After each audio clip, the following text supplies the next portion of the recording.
मंगाली में छोटी बड़ी 5 लड़ाइयां हुई, 529 लोग मंगाली के मारे गए। खाती और भिरड़ीदास बैरागी, उन दोनों को मौके पे गांव में ही तोप से उड़ाया गया। 25 महिलाएं अपनी जान बचाने के लिए बच्चों समेत कुएं में कूद गई। नंदाराम जाट था, उसको हादसे में रोड रोलर के नीचे कुचला गया। इसरवाल के पास रोडा नामक गांव में उसका अंतिम संस्कार किया। जजमेंट लिखता है, जज लिखता है कि इन लोगों को इनके घर के सामने फांसी दी जाए। नवंबर को आदेश दिया गया कमिश्नर लाहौर के द्वारा कि इस गांव को नीलाम किया। उमरा के 24, सुल्तानपुर के 25, मेहंदीपुर का 1, बगाना के 7, मुजादपुर के 4। तो ये जो लोग थे 61, इन्होंने ये पूरे के पूरे जो है गांव की जमीन खरीद ली।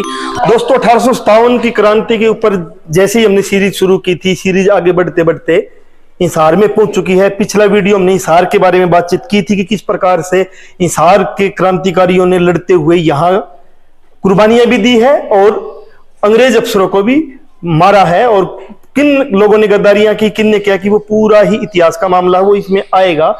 तो डॉक्टर महेंद्र सिंह जी हमारे साथ लगातार बने हुए हैं इस सीरीज पे, बड़े ही तार्किक तरीके से इतिहास को आज वर्तमान में रख रहे हैं। और सबसे बड़ी गड़बड़ी ये रहती है कि इतिहास को अगर तार्किक तरीके से न रखा जाए और इतिहास के साथ छेड़छाड़ कर दी जाए तो बहुत कुछ चेंज हो जाता है और उसके अर्थ के अनर्थ पता नहीं क्या क्या निकल जाते हैं। लेकिन हमारी कोशिशें थी और डॉक्टर महेंद्र सिंह ने जो हमारे साथ लगातार बने हुए हैं इस 9वीं सीरीज में हम जो पहुंच रहे हैं, ये अपने आप में ही मायने रखता है। तो आज हम एक बार हांसी के बारे में बातचीत करेंगे कि हांसी के आसपास किन किन गांवों की क्या क्या कुर्बानियां रही हैं और उन कुर्बानियों को आज हम कैसे देखते हैं। हांसी, भिवानी और दादरी के अंदर एक सेना थी जिसने विद्रोह किया था, उसके बारे में हम बात करेंगे। तो डॉक्टर साहब एक बार फिर से आपका धन्यवाद, आप हमारे साथ जुड़े, स्वागत है जनमंच के पोर्टल पर। धन्यवाद। तो सर, हांसी के बारे में हम बात करें, पिछली बार हम हिसार के बारे में बात कर रहे थे, हांसी को हमने टच जरूर किया था, लेकिन हांसी में एक लाल सड़क है, पुट्ठी मंगलखा रोना का मामला है, रोना जमालपुर का है, तो उसके बारे में जानकारी चाहिए आगे भविष्य में। जब हम 1857 को समझने का प्रयास करते हैं, और मैंने इससे पहले भी ये कहने का प्रयास किया कि 1857 के मामले में जो हिसार है वो राष्ट्र की चुनिंदा जगहों में से एक है, और भौगोलिक दृष्टि से हिसार काफी बड़ा जिला है। तो मोटे तौर पर यह कहा जाए कि डबवाली से लेकर लोहारू तक हिसार जिला है, और वर्तमान पंजाब का बुढ़लाडा इलाका भी इस जिले में हुआ करता। बुढ़लाडा तक हिसार था। तो ऐसे में जब 1857 की घटना घटी, और जैसा कि मैंने बताया था आप लोगों के साथ बातचीत करते हुए इससे पहले भी, कि 29 मई को हिसार घटनाक्रम का केंद्र बनता है। डिप्टी कमिश्नर बैडनबर्न को मारा जाता है, तहसीलदार थॉमसन को मारा जाता है, और उसके बाद इस इलाके पर कब्जा हो जाता है। तो इस क्षेत्र पर कब्जे में जिन लोगों की भूमिका थी, उनमें हिसार में मोटे तौर पर जो लीड कर रहे थे वो मोहम्मद आजम, शाहबाज बेग, रुकनुद्दीन मौलवी और गुरबख्श सिंह थे। जबकि हांसी में हुकमचंद जैन, मुनीर बेग और उन दोनों के भतीजे फकीर चंद और मुर्तजा बेग वो लीड कर रहे थे। तो इस बारे में हमें ध्यान ये रखना चाहिए कि यहाँ के लोग बेसिकली किसान थे, उनको जो सैन्य सहयोग था वो दादरी कैवेलरी का मिला था, और सेना के मामले में जो लड़ाई है वो दादरी कैवेलरी के द्वारा लीड की गई थी। तो इस बारे में चलते चलते मैंने बताया था कि अंग्रेज सरकार के द्वारा फिरोजपुर कैंट के सीओ, कमांडिंग ऑफिसर और फिरोजपुर के डीसी जनरल वॉल कोटलैंड की ड्यूटी लगाई कि वो इस इलाके को, जो दिल्ली से मुल्तान तक का रास्ता है, इसको खाली करवाए और इस पे नियंत्रण स्थापित करे। तो उस कड़ी में हिसार में जब घटनाक्रम हुआ, और मैंने लास्ट में बताया था कि 19 अगस्त एक बहुत महत्वपूर्ण घटना है कि उस दिन नागौरी गेट के ऊपर लड़ाई होती है और मौके पे मारे जाते हैं लोग, डेड बॉडी बिखरी हुई मिलती हैं, और फाइनली शाम के टाइम 123 लोगों को रोड रोलर के नीचे कुचला जाता। तो 19 अगस्त को जो घटनाक्रम हुआ, हिसार के ऊपर अंग्रेज सरकार का नियंत्रण हो गया, लेकिन हांसी अभी उनके नियंत्रण में नहीं था। और हांसी पर जो भूमिका थी वो आसपास के गांव, जिनमें बाटोड़, खरड़ अलीपुर, शातरोड, हाजिमपुर, जमालपुर, रोहनाथ, पुठी मंगलखा, मंगाली, रतेरा, इन गांवों के लोगों ने जो है उसको सेंटर बना लिया था। तो ऐसे में 19 अगस्त के बाद अचानक हांसी की ओर जो है वो नहीं मुड़ते हैं, बल्कि इस इलाके को प्रशासनिक दृष्टि से अपना केंद्र बना लेते हैं। और केंद्र बनाने के बाद फिर इनका अभियान चलता है। तो ऐसे में सबसे पहले क्या होता है कि विभिन्न गांवों के लोगों की सूचियां बनाई जाती हैं, और सूचियों में यह बनाया जाता है कि कौन कौन से गांव बागी गांव हैं, उन बागी गांव में कौन कौन से परिवार हैं ऐसे जो इसमें ज्यादा एक्टिव अपनी भूमिका अदा कर रहे हैं। तो इस बात को ध्यान में रखते हुए गांव गांव में जाकर जो है उस इलाके के जो गांव हैं उनको घेर कर या तो आग के हवाले करने की बात होती थी या फिर तोप से उड़ाए जाने की बात होती थी। तो ऐसे में दो तरह की पनिशमेंट हर गांव की रही। पहली पनिशमेंट में क्या हुआ कि गांव में ही फांसी दे दी या फिर तोप से बांधकर उसको उड़ा दिया। दूसरा था कि कुछ लोग पकड़ कर लाए जाते और उनको हांसी में दंडित किया जाता। और जिस लाल सड़क की आप बात कर रहे हैं वो लाल सड़क इसलिए लाल सड़क थी कि वहां पर जो 1857 में शामिल लोग थे उनको जो है सड़क बनाने वाले रोलर के नीचे, रोड रोलर के नीचे कुचला जाता था और वो पानी जो खून है वो इस तरह से चलता था जैसे कि पानी बहता हो। और ऐसा घटनाक्रम एक बार नहीं, हांसी में 42 बार हुआ है। 42 बार रोड रोलर चला है और 42 बार के रोड रोलर का अल्टीमेट रिजल्ट जो है वो इस तरह का रहा कि लोग उस सड़क की ओर मुंह करना भी जो है नसीब नहीं समझते थे, क्योंकि वहां पर रोज रोज की बात थी। और ये सिर्फ यही नहीं है कि रोड रोलर चलाया और लोगों को कुचल दिया, आसपास के गांव के लोगों को भी लाया जाता था और उनको तमाशबीन बनने के लिए मजबूर किया जाता था कि आप ये देखिए। और उसका मकसद ये होता था कि जो सत्ता है, ब्रिटिश सत्ता, वो इतनी ताकतवर है कि आपके लोगों को जो इस रास्ते पे गए उनको इस तरह से दंडित कर रही है, और यदि आपने भी इस बगावत का रास्ता अपना लिया तो भविष्य आपको भी आपका होगा। तो इस तरह से अगस्त के महीने में ये सारा घटनाक्रम चला। तो उसके बाद फिर मंगाली केंद्र बना हिसार के आसपास। मैंने बताया था कि मंगाली में छोटी बड़ी 5 लड़ाइयां हुई, 529 लोग मंगाली के मारे गए। फिर यहां से जनरल वॉल कोटलैंड मूव करता है और हांसी पे बात करता है। तो हांसी में अल्टीमेट पहली जो प्रमुख लड़ाई है वो 25 अगस्त को होती है, और 25 अगस्त की लड़ाई के साथ जो क्रांतिकारी हैं वो अपनी गतिविधियों का केंद्र तोसाम बना लेते हैं।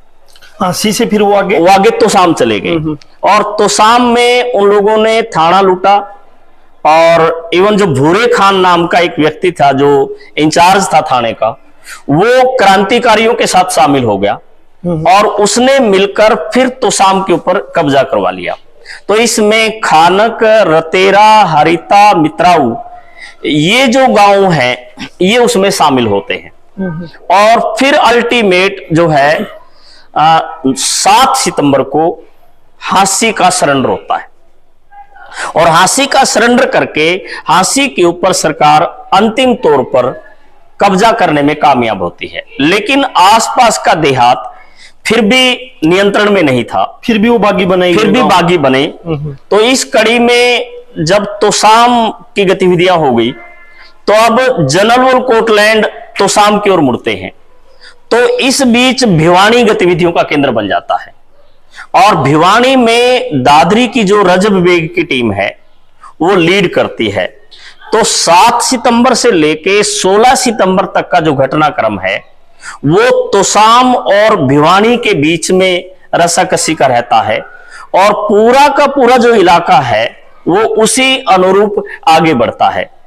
तो फाइनली जब भिवानी के ऊपर और तोसाम के ऊपर कब्जा करने में वो कामयाब रहे तो अंतिम महत्वपूर्ण जो लड़ाई है वो सितंबर में होती है, 30 सितंबर को।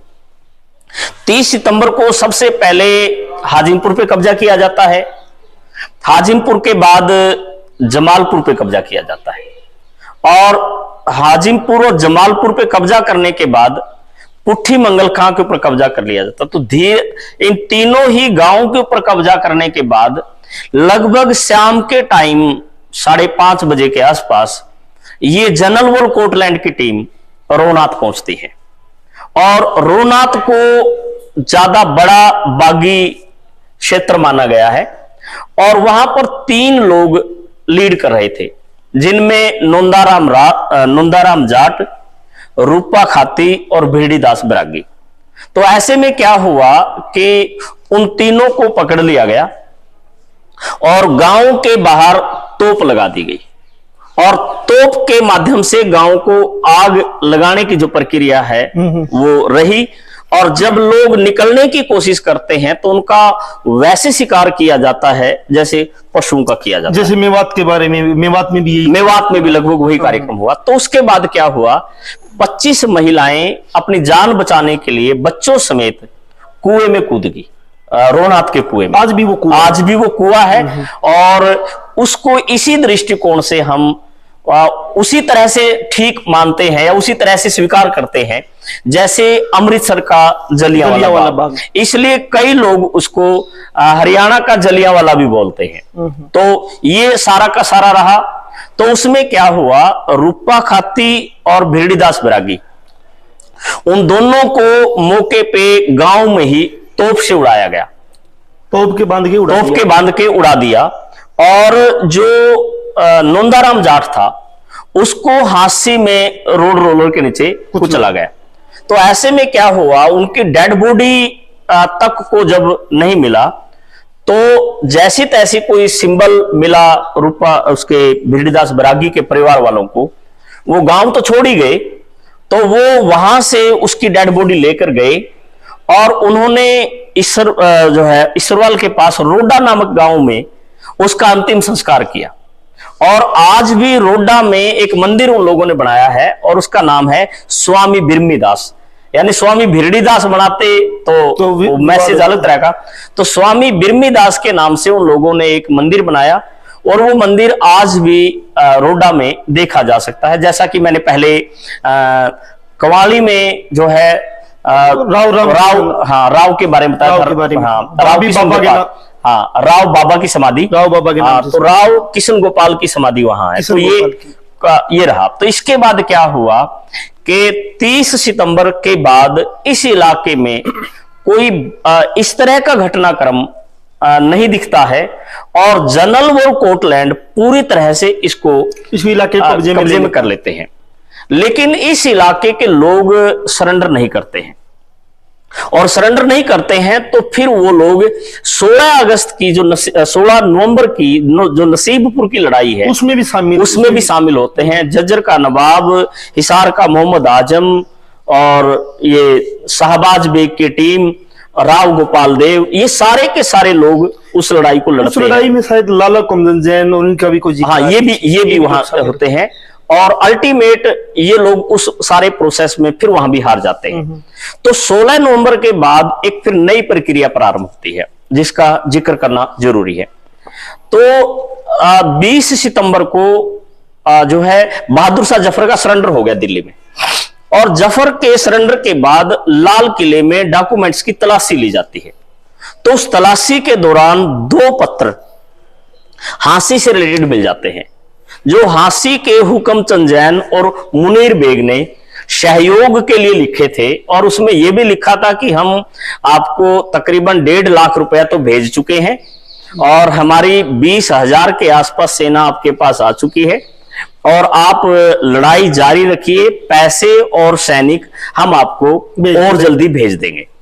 तो उन डॉक्यूमेंट को बेस बनाकर फिर हांसी में छापा मारा गया, और हांसी में छापा मारने के बाद जो ये दोनों लोग हैं, हुकमचंद जैन और मुनीर बेग जो इनको गिरफ्तार किया गया। इनके दोनों के भतीजे भी गिरफ्तार हुए जो दोनों नाबालिग थे, और फिर उनके साथ मुकदमे की जो कार्रवाई है वो जो सामने 7 वाली पीली कोठी है इसमें हुई।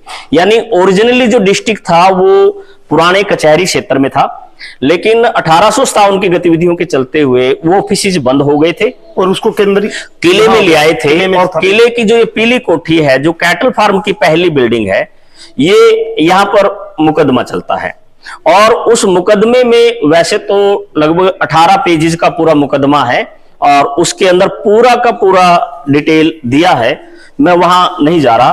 तो उसमें अल्टीमेट क्या है, उसकी लास्ट 3-4 लाइनें आप लोगों के साथ शेयर कर रहा हूं कि उनको 18 जनवरी को उनको घर के सामने फांसी दी गई, और जजमेंट जज लिखता है कि इन लोगों को इनके घर के सामने फांसी दी जाए, घर वालों को डेड बॉडी ना दी जाए, और विशेष बात ये कि हुकमचंद जैन हिंदू है उसको दफनाया जाए, और मिर्जा मुनीर बेग और मुर्तजा बेग वो मुस्लिम हैं उनको जलाया जाए।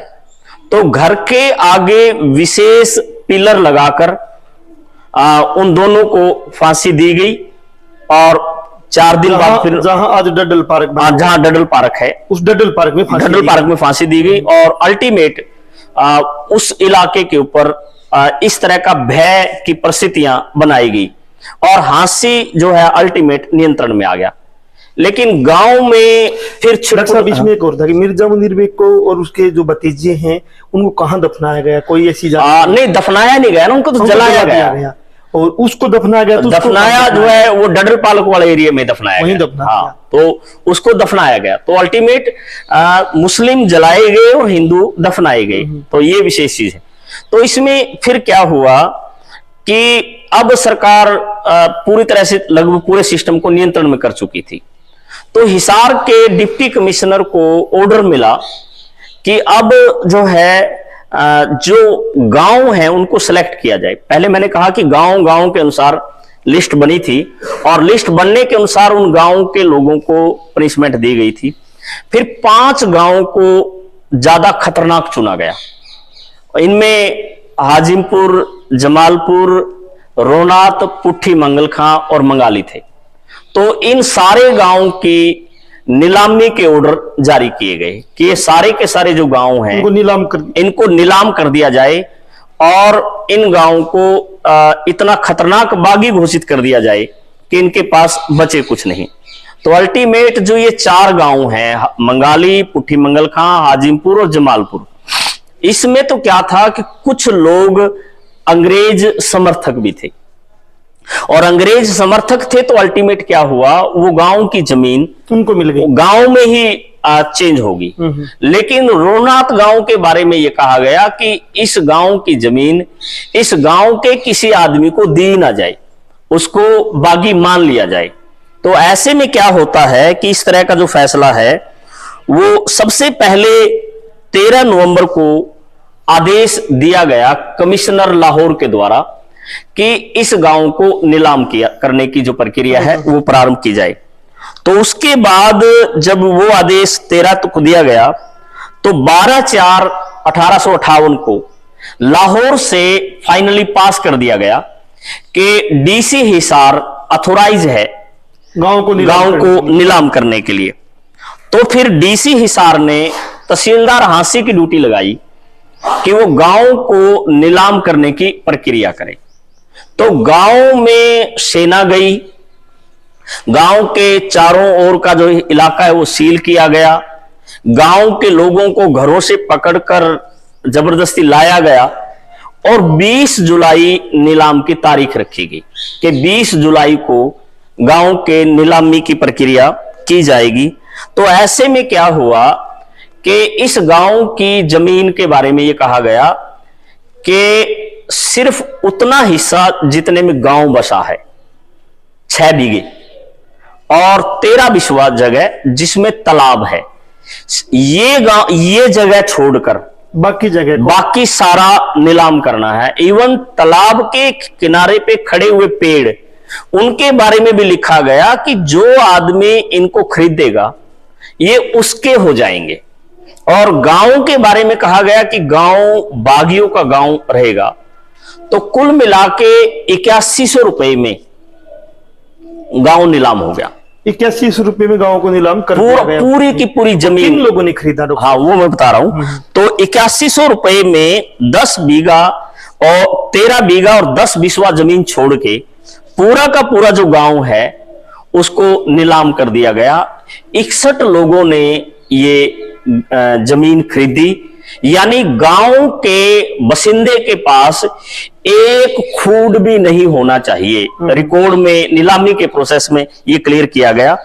तो वो 61 व्यक्तियों में उमरा के 24 थे, सुल्तानपुर के 25 थे, मेहंदीपुर का 1 था, बगाना के 7 थे। मेहंदीपुर कौन सा गांव डॉक्टर साहब? राजस्थान वाला? ना, यहाँ आसपास कोई और गांव था जो बाद में खत्म हो गया है। तो उमरा के 24, सुल्तानपुर के 25, मेहंदीपुर का 1, बगाना के 7, मुजादपुर के 4। तो ये जो लोग थे 61, इन्होंने ये पूरे के पूरे जो है गांव की जमीन खरीद ली और मौके पर 2025 रुपए यानी 25% वो जमा कराया गया। बाकी 75% जो हिस्सा है वो अगले 3 महीने में जमा कराने की बात कही और तहसीलदार हांसी ने मौके पे ही उनको वो अलॉट करा के और उनको रजिस्ट्री हैंडओवर कर दी। तो प्रोसेस इतना क्लियर था और इतना तेजी से किया गया कि एक दिन में रजिस्ट्री का पूरा प्रोसेस क्लियर कर दिया और गांव के लोगों को वो आदेश पढ़ के सुना दिया गया कि अब आप इस जमीन के मालिक नहीं हैं, आपकी जमीन बिक गई है और ये इस जमीन के मालिक हैं और जो व्यवस्था है अब इसके अनुसार होगी और आप लोग बागी हो और आपके बच्चे बागियों के बच्चे कहे जाएंगे। तो ये कहानी जो है वो रोनाथ के बारे में रही। तो घटनाक्रम जो है अलग अलग ढंग से चलता है। तो जब इस इलाके की बात करें, फिर जाकर शायद ही कोई गांव ऐसा बचा होगा जो विरोध करने की स्थिति में रहा हो। तो इस बारे में जब घटनाक्रम तेजी से बदलता है तो मोहम्मद आजम और रुकनुद्दीन मौलवी वो दोनों तो अंडरग्राउंड हो गए थे नसीबपुर के युद्ध के बाद। तो हिसार में मोहम्मद आजम का घर था, उसको आग लगा दी गई और उसकी वाइफ का जो है को उठा लिया गया और उसके बाद उसकी कोई जानकारी नहीं कि वो वाइफ कहां गई कैसे, तो उसकी कोई नहीं रही। शाहबाज बेग डिप्टी कमिश्नर था जो हिसार का, उसको जनवरी 58 में गिरफ्तार किया गया और जनवरी 58 में गिरफ्तार करने के बाद उस पर मुकदमा चला और वो मुकदमा चला तो अप्रैल के महीने में उसको आजीवन कारावास की सजा दे दी कि आपको आजीवन कारावास दिया जाता है। तो जब उसको आजीवन कारावास की सजा दी तो उस व्यक्ति ने जो है स्वीकार करने के सिवाय कोई चारा नहीं था। लेकिन जब वो केस फाइल होकर लाहौर होके कलकत्ता गया, कलकत्ता को अंग्रेजी रिकॉर्ड में फोर्ट विलियम बोलते हैं क्योंकि वो देश की राजधानी थी, तो फोर्ट विलियम से दोबारा आदेश आया कि इस आदमी का अपराध के अनुसार दंड ठीक नहीं दिया गया, इसको दंड ठीक दिया जाए, अर्थात मौत की सजा दी नहीं, इसको दोबारा मुकदमा खोला जाए। और दोबारा मुकदमा खोला गया तो उस व्यक्ति को जहां हम खड़े हैं यहां से लगभग 150 गज के फासले पर ही दीवार के इस ओर फांसी दी गई 18 सितंबर को। तो लेकिन जिस बात को मैं आपके साथ साझा करना चाहता हूं, आपके माध्यम से जो है लोगों को क्लियर करना चाहता हूं, 14 सितंबर को इसी जगह पर मुकदमा चलते हुए शाहबाज बेग से जज के बीच में संवाद हुआ और संवाद में 26 सवाल पूछे गए। तो 26 में से 2 सवाल बेहद महत्वपूर्ण है, जो हमें एहसास कराते हैं कि इन लोगों ने 1857 में जो हिस्सा लिया था वो क्या सोच के लिया था और क्यों इस बारे में किया। तो सवाल पूछता है जज कि तू डिप्टी कमिश्नर था, तेरे को 450 रुपए महीना सैलरी मिलती थी 1857 में, जिस समय सोने का रेट जो है वो 10 रुपए तोड़े के आसपास है। तो आप 450 रुपया उस स्थिति में, और उसका 3 एकड़ में मकान था, उसके पास 12 रथ थे, 30 घोड़ियां थी, और उसके पास 25 से ज्यादा नौकर थे। तो कहते हैं, जज कहता है कि तू स्वर्ग जैसी नौकरी कर रहा था, तो इसमें क्यों शामिल हुआ, बागी क्यों बना। तो शाहबाज बेग कहता है कि इसमें कोई शक नहीं कि मैं स्वर्ग सी नौकरी कर रहा था, लेकिन यह भी सच है कि मेरे को जो दे रहे थे तो वो थोड़ा सा दे रहे थे, ज्यादा तो आप जो है इंग्लैंड लेके जा रहे थे। और मेरे देश के लोगों को जब पता चल गया कि ऐसा हो रहा है, वो जाग गए। तो मेरी ये ड्यूटी थी कि मैं वो अपना स्वार्थ छोड़ के उनका साथ दूं। मैं इसमें शामिल हुआ। तो आगे से एक सवाल और जो बहुत महत्वपूर्ण सवाल है, जज करता है, क्या तेरे को इसका अंजाम मालूम नहीं था। तो इसका बहुत गजब का जवाब देता है शाहबाज बेग कि मुझे अंजाम मालूम ना हो यह कैसे हो सकता है कि आपने अभी 9 जनवरी को जो है बल्लभगढ़ के राजा नाहर सिंह को फांसी दी दिल्ली के चांदनी चौक में, और आपने सार्वजनिक फांसी दी, उसके शरीर के टुकड़े किए, आप उसके शरीर के टुकड़ों को बैलगाड़ी में लाद के ले गए और आपने उनको गंदे नाली में फेंका। आपने भी 18 जनवरी को हुक्मचंद जैन और मुनीर बेग को फांसी दी उनके घर के सामने, और जैसा कि बताया कि आपने उनकी धर्म की भावनाओं के विपरीत उनका अपनी तरह से संस्कार किया। कहता जज साहब, मुझे इस बात से कोई फर्क नहीं पड़ता कि आप मुझे जलाइए, मुझे दफनाइए या गंदे नाले में डालिए, लेकिन एक चीज का ध्यान रखिए कि मैं जो है इस मिट्टी में मिलूंगा, किसी भी रूप में हो, और मिट्टी में मिलूंगा। और जब मैं इस मिट्टी में मिलूंगा तो उस मिट्टी में वनस्पति और फसल और अनाज पैदा होगा, और उस अनाज को मेरे देश की अगली पीढ़ी खाएगी, और वो तुम्हें मिट्टी में मिला देगी। यही मेरा सपना है, यही मेरा ख्वाब है।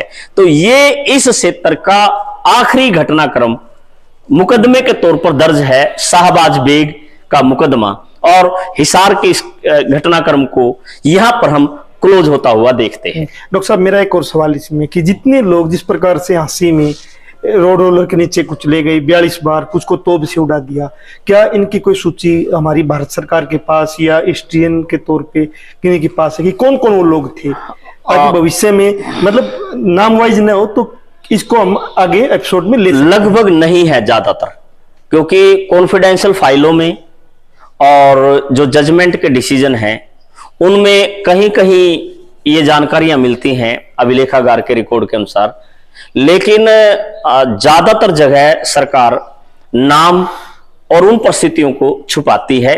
सिर्फ कहीं कहीं संख्या वो भी उस समय मिलती है जब मुकदमा चल रहा था कि कितने लोग मुकदमे में थे, या इस गांव की सूची कितने लोग उसके अनुसार बागी थे, तो उसमें मिलती है। इन जनरल जो रिकॉर्ड है वो तकरीबन साथ ही मिटा दिया गया। वो मैंने आपको पहले भी कहा था कि भारतीयों को लिखने पर रोक थी, और उन्होंने खुद 92 लोगों से रिसर्च करवाई।